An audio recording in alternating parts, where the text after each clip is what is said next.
Another night, another win. We'll dissect. This is Locked On UConn.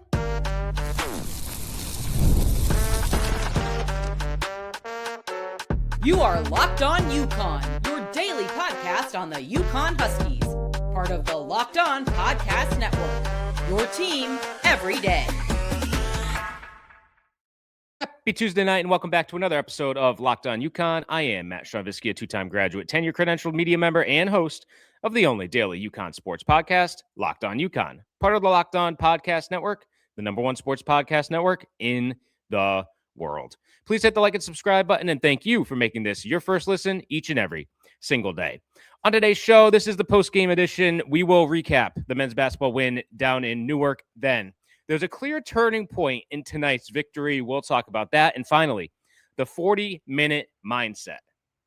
What needs to change? We talked about this in yesterday's show. We will bring that up because it came to fruition today. But first, today's episode is brought to you by Game Time. Download the Game Time app, create an account, and use code LOCKEDONCollege for $20 off your first purchase. So tonight, UConn, another victory, 69-64 over second-ranked in the Big East, Seton Hall, 25th in the nation. First, I think it was the third or fourth matchup between these two teams, ranked matchup between these two teams in the history of these schools. Lots of rich tradition, lots of rich history, especially going back to the 80s and 90s with Seton Hall, with UConn. It's only the third or fourth time both these teams matched up and they were ranked. UConn, 69-64 win. Came into the game, first 8 minutes, first four to 6 minutes. And then we got to a certain point where UConn flipped the switch. And then we had a lull at the end. So lots of things to point to, lots of things to talk about. But the biggest thing, UConn 7-0 in the Big East. Dan Hurley and team have not won down in Newark at Seton Hall in 4 years. They get it done tonight. And the Huskies improved to 17-1 overall, as they are now up to number 3 in the nation. Who stood out tonight? Terrace Reed. I talked a little in a couple shows ago about, hey, I think he's moving a little slow, a little disjointed. Tonight he was fluid. He was smooth. He was quicker. He's more comfortable, I think, in now recovered from injury. And I think he did add a little bit in the offseason in terms of muscle, in terms of build. I think he's now got the flow down in game time situations. 21 points, 9 rebounds on the night. 21 points, 9 rebounds. Only 5 of 13 from the line. He could have had a lot more points. He could have been close to 30 had he hit his free throws. So UConn was feeding the post. We talked in the past, right? If things aren't working on the outside, because they were not working on the outside tonight. 3 of 17 from 3. If they're not working on the outside, what can UConn do to still win and be successful offensively? Pound the rock. Live on the post. Set up Terrace Reed on the block and let him go to work. It's exactly what they did. 13 shots, 13 free throws, 9 boards. They ran through Terrace Reed, and Terrace Reed delivered as UConn pulled away. We'll talk about the turning point. Terrace Reed was part of that. Karaban, too. Karaban put in 13 points, 5 rebounds. And then Braylon Mullins had 11 points. No one else was over 10. Demery had 8 points, 7 assists, 3 rebounds. Solo Ball, only 8 points, 6 rebounds. Demery and Ball combined 1 of 9 from 3. Solo Ball had the only make between them two. Demery went 1 of 5 from the field, but hit 6 free throws. And then off the bench, you got 8 off the bench. Stewart got 2, Ryba 4, Malachi Smith 2. There's your scorers. 69 points, 34 rebounds to 37. They got out-rebounded by 3. They did turn it over again 17 times. They only forced 14 turnovers from Seton Hall. Seton Hall got 20 offensive rebounds. UConn only got 13. So once again, we like to look at what can Hurley focus on post-game, coming off these wins, because UConn's rattling them off. What is it, 12 or 13 in a row now? 17-1, 7-0 in Big East. But lots of areas to still improve. Because UConn had, 18-point lead? And it gets down to 1? Lots of things to improve. And we'll talk about that in the third segment tonight. But overall, defensively, yes, they forced 14 turnovers. They held Seton Hall to 1 of 16 from 3. So both teams. Yes, UConn struggled. Seton Hall also struggled. So what's the mean? You can look back on this and like, oh, well, Seton Hall, if they made 2 more threes and they went 3 of 16 from 3, UConn loses. Well, the same could be said for UConn. If they don't go 3 of 17 from 3, this could have been an absolute blowout, right? Because UConn doesn't shoot 18% from 3. But when they do, you've got Terrace Reed on the block. You've got a different way to win games. And that's what I've talked about in terms of depth, the variability, and in the multifaceted offensive attack that this team can run, and what Dan Hurley runs and how he set up this roster to be able to, hey, if it's a rough shooting night, we have other ways to beat you. We're not just live and die by the 3 like you see in the NBA these days. If we have an off night from the outside, we're going to get blown out. No, that's not how UConn is. UConn's a multifaceted offensive attack. And Dan Hurley set this roster up for success. Dan Hurley set this roster up that if something is not working, he's got a backup. And he's got a backup to the backup and a backup to the backup to the backup. That's how deep this team is offensively. And you saw UConn execute. Now, they struggled down the stretch. We'll talk about that. We'll talk about the 40-minute mindset that needs to be focused on here as we go forward. But Huskies win tonight, 69-64. On the other side, there was a clear turning point in this game in my mind. Led by Alex Karaban, led by Terrace Reed. We will talk about that on the other side of the break.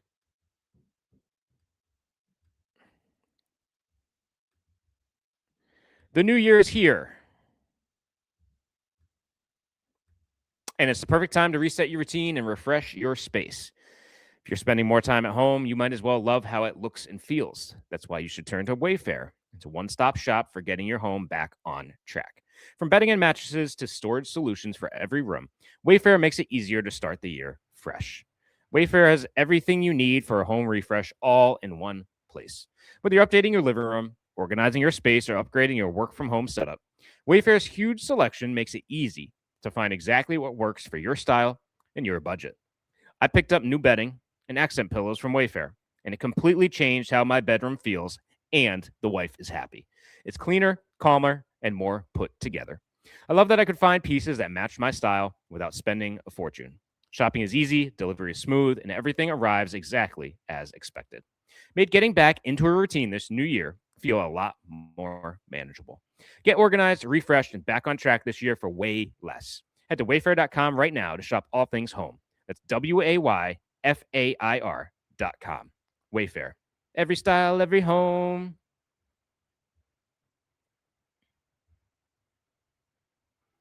Back in on this post-game edition of Locked On UConn, and in tonight's game, there was a clear turning point. There were 2 back-to-back plays on the offensive side of the floor that really changed the momentum, really changed the feel for me as a viewer, and I think for the team as a whole. There's a putback slam by Karaban. I think they had 15 points at the time. I think it was a 15-14 game or 16-15 Seton Hall. Karaban has a putback slam. UConn gets a stop on the other end, come back, feed the post, and Terrace Reed had that spin move on the post. Beautiful move. His quickness is back. I think there was a lag coming off his injury where he was still getting a feel for the game, getting comfortable being back on the floor. The speed of the game, I think, was something he needed to adjust to as he came back from his injury. He's fully back now. You could see it with his footwork. You could see it with the feel around the rim. And listen, they fed the post all night. And him and Karaban led the way and were the turning point. those 2 back-to-back plays. And what did that spark?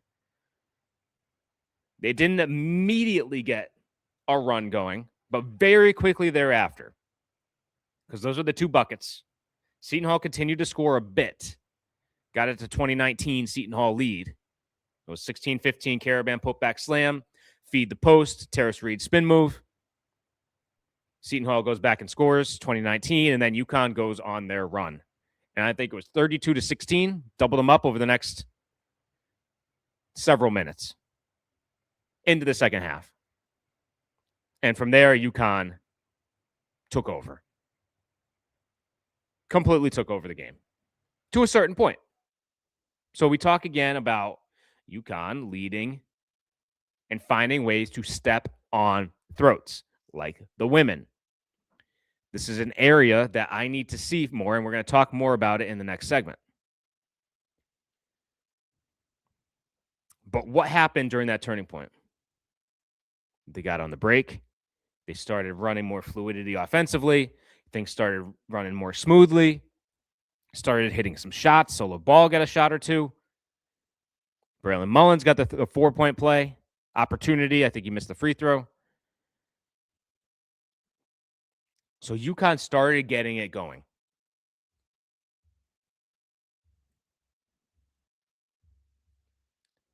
And they closed the half up 13, 35-22. And all felt good, right? All felt good. All felt like, oh, this game's completely out of reach. I felt, watching, that Seton Hall was out of their element, that their roster is not good enough to compete with UConn. And that was clear, right? That was clear to me. So it went from 20-19, and you go in the half, 35-22. A 16-2 run to close the half.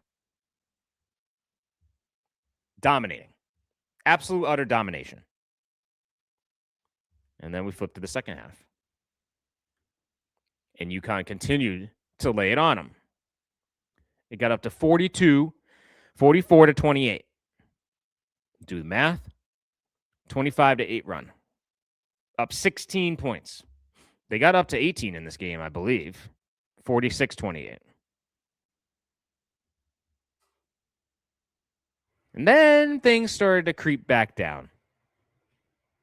So after Karaban hit a jumper to make it 51-34, here comes Seton Hall, and here comes lack of attention by UConn. I feel like they let the foot off the gas. Seton Hall fed off the crowd. Crowd got into it late, especially that back half of the second half. Every time it got to 13, crowd was there. You could feel the energy in the building waiting to help Seton Hall push through. And Seton Hall fed off that. And UConn, I feel, a little bit wobbled. And like I said, we're going to talk about that in the final segment. But what happened for UConn to get that big lead? I think it's exactly what we talked about. Getting out on the break, getting defensive stops. Seton Hall wasn't making. UConn took advantage, attacked, and then the rest took care of itself. So you win on the defensive side of the floor. Defense carries over to offense. Get out on the break, find open shots, feed the block. And Karaban and Terrace Reed took care of business. So what happened? We talked about this yesterday. We're going to talk about it more in our final segment, and we will do so after the break.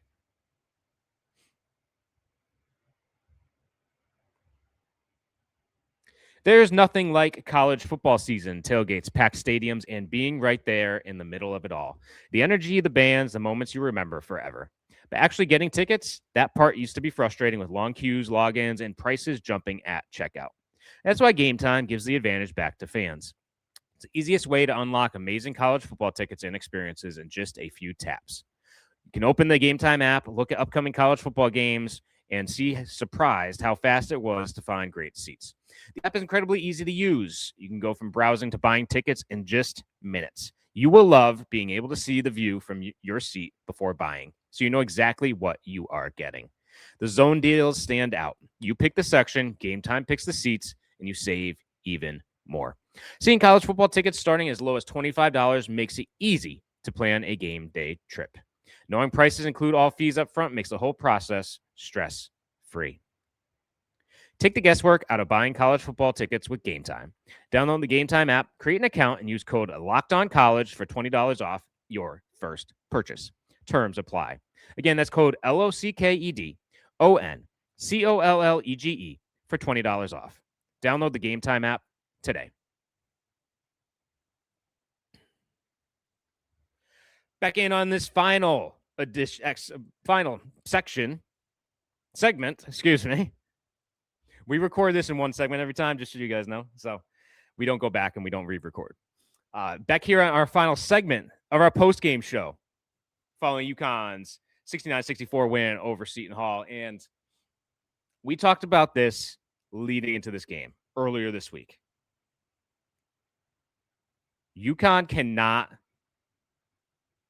let their foot off the gas, because you are going to find yourself in a situation at the end of this year, if we continue to see slow starts like we talked about Butler, if we continue to see lackadaisical effort like against Marquette, if we continue to see lapses like we did again tonight, and like we did against Providence, we're going to find ourselves in a situation, and this team's going to find themselves in a situation at the end of the year, trying to figure out what happened, because they're going to be sitting at home, potentially. They could be. I'm not saying this is going to happen. But if they continue to have this type of lapse in a game, they're going to find themselves at the end of the year trying to figure out, hey, we're the most talented team here.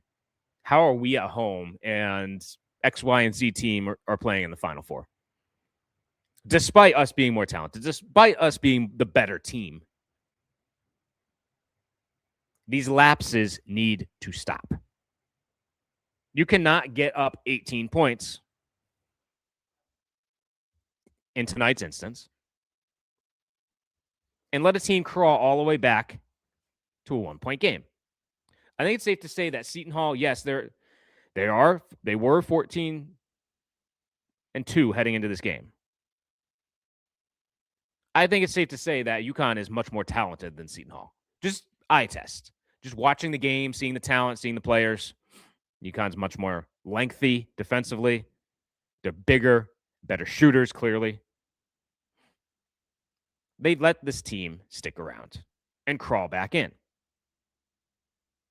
What will happen if UConn performs like this against Kansas? Against Iowa State? Against Purdue? Against Duke? List goes on. Good teams, great teams, do not let these lapses happen.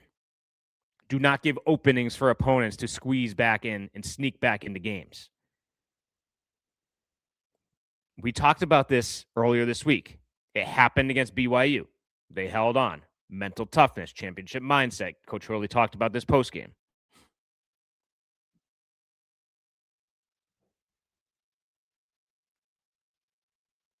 But I am seeing some warning signs here.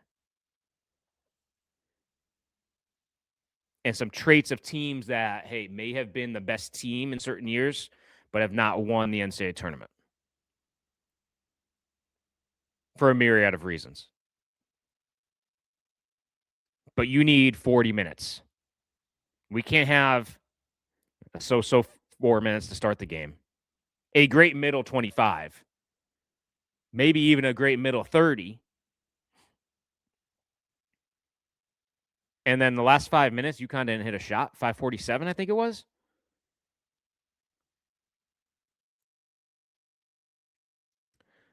So these slow starts. DePaul, Butler to start the Big East play. The lackadaisical effort against Marquette. The tough road game against Providence. And then last night. That's 5 of the last 6 games. 6 of the last 7 I've got issues with. They absolutely dismantled Xavier. I need to see that going forward. Your next matchup is on the road at Georgetown. We cannot see and continue to see complacency, letdowns, huge stretches where you're not scoring. Because it's going to lead to things that nobody's going to like at the end of the year. But I will say this. We've talked about in the past, hey, it's not going to be a straight up for the rest of the season, right? There's going to be ebbs and flows, but as long as you have the continued success, you're going to be all right.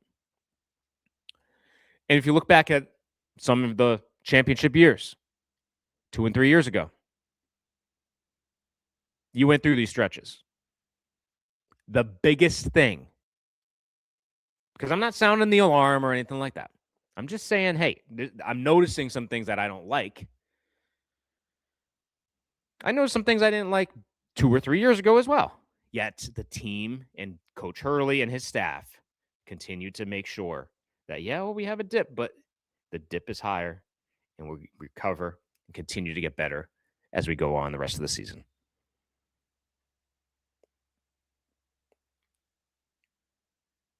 So, shots weren't falling. Yes, the crowd was rocking. Seton Hall had all the momentum in the world. And UConn held them off. Got the win. 7-0 in conference play. 17-1 overall. Now the number 3 team in the nation. So, yes, continuing to roll. 13 straight now.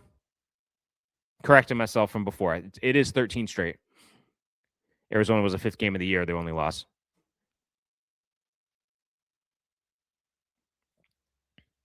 But there's some things that Dan Hurley and this team will work on, will focus on, and will, I have no doubt, improve as we go forward.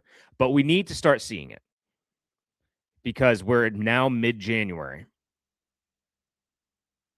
If we are in February and still experiencing certain games like this, where you clearly have a team on the ropes and let them all the way back, you know how March goes. You know how crazy that NCAA tournament is. You know some of those flukes that happen where the best team or the most talented teams don't always win, especially early.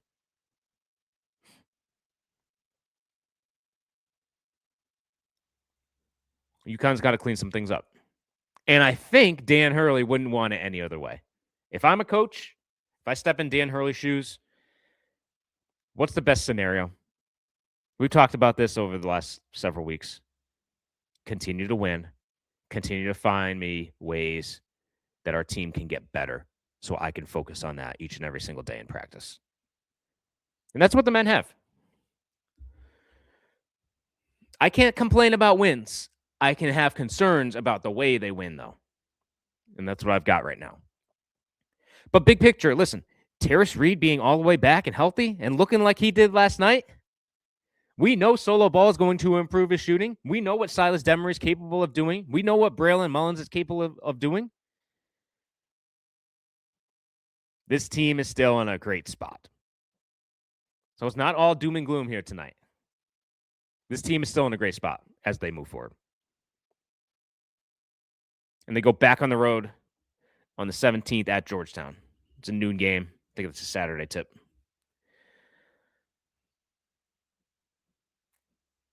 We will preview that game end of the week. We'll probably try to get Dan Borges back on.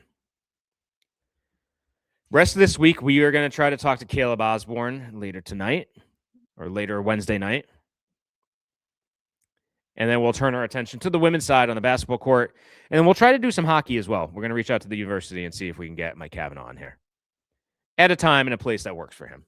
Because obviously we don't want to interfere with game prep. But they're cruising. They split the weekend series with UMass Lowell this past weekend. So I think, listen, they're top 10. So was the women's team. We'll try to give them some publicity as well. They're rolling. This athletic department's rolling. I think we should, especially in between game days, let's try to focus on and give some airtime to some of the other sports here at UConn as well. So that's what to look for rest of this week. And that's all we've got on tonight's postgame show after UConn took down Seton Hall 69-64. Thank you for tuning in to today's episode of Locked On UConn. Please hit the like and subscribe button. And for a second listen, check out Locked On Sports Today, hosted by Peter Bukowski, part of the Locked On Podcast Network. your team every day. As always, go Huskies!